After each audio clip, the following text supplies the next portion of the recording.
جناب صدر، معزز سامعین، السلام علیکم۔ میرا نام شان زارا ہے اور آج میرا موضوع سخن ہے بھوک تہذیب کے آداب مٹا دیتی ہے۔ مفلسی حرص لطافت کو مٹا دیتی ہے، بشر کو بشر کی اوقات بھلا دیتی ہے۔ آؤ اس ماں کی زبانی بھی کوئی بات سنیں، روز بچوں کو جو بھوکا ہی سلا دیتی ہے۔ اپنی عزت کے بھروسے تھی جو مضبوط کھڑی، آخر ایک روز وہ سر اپنا جھکا دیتی ہے۔ اس کے دامن پہ لگے داغ یہی کہتے ہیں، بھوک تہذیب کے آداب مٹا دیتی ہے۔ صدر علی وقار۔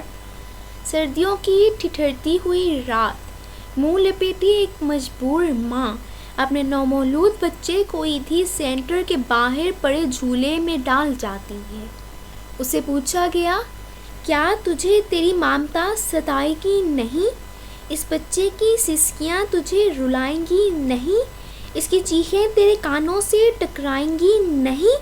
تو کپکپاتے ہوئے ہونٹوں سے جب وہ مجبور ماں یہ جواب دیتی ہے کہ میں اپنے پیٹ کی بھوک تو برداشت کر سکتی ہوں، لیکن اس بچے کا بھوک سے بلکنا مجھ سے دیکھا نہ گیا، تو اس پر یہ کہنا بجا بنتا ہے کہ خاک میں ماں کی محبت کو ملا دیتی ہے، بھوک تہذیب کے آداب مٹا دیتی ہے۔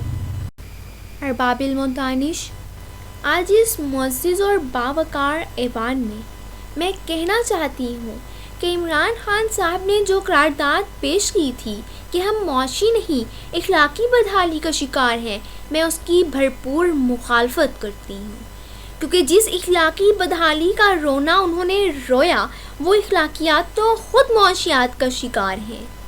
قریب ہے کہ مفلسی تمہیں کفر تک لے جائے، قریب ہے کہ مفلسی تمہیں کفر تک لے جائے، اخلاقیات معاشیات کا شکار ہیں۔ آئیے دلائل سے بات کرتے ہیں۔ روٹی کے چند ٹکڑوں اور ناقابل گزارا دودھ کی قلت سے تھر پارکر میں دم توڑنے والے بچوں کا اصل مسئلہ اخلاقیات نہیں معاشیات ہے۔ شہر لاہور میں بشریٰ نامی خاتون معصوم بچوں کو لیے چلتی ٹرین سے ٹکرا جائے تو اس کا اصل مسئلہ اخلاقیات نہیں معاشیات ہے۔ زرد چہرہ، آنکھیں اندر کو دھسی ہوئی اور بڑھاپے کی وجہ سے پورے جسم پر جھریاں لیے نشتر اسپتال ملتان کے باہر فقط 2 کلو آٹے کے عوض خون بیچنے والے بوڑھے کا اصل مسئلہ اخلاقیات نہیں معاشیات ہے۔ چہرہ بتا رہا تھا کہ مارا ہے بھوک نے اور لوگ کہہ رہے تھے کہ کچھ کھا کے مر گیا۔ صدر علی وقار۔ تنگ دستی، بھوک اور ابتر معاشی حالات اعلیٰ اخلاقیات کی ضد ہیں۔ پہلے آپ تو تب ہوتا ہے کہ جب پیٹ کی بھوک اور غم روزگار نہ ہو۔ 2+2 4 روٹیوں کی بجائے 2+2 4 تو تب ہوتے ہیں کہ جب پیٹ کی بھوک اور غم روزگار نہ ہو۔ بیٹی کا 4 دیواری میں رہنا، خاندان کی عزت پر کٹ مرنا، یہ سب تو تب ہوتا ہے کہ جب پیٹ کی بھوک اور غم روزگار نہ ہو۔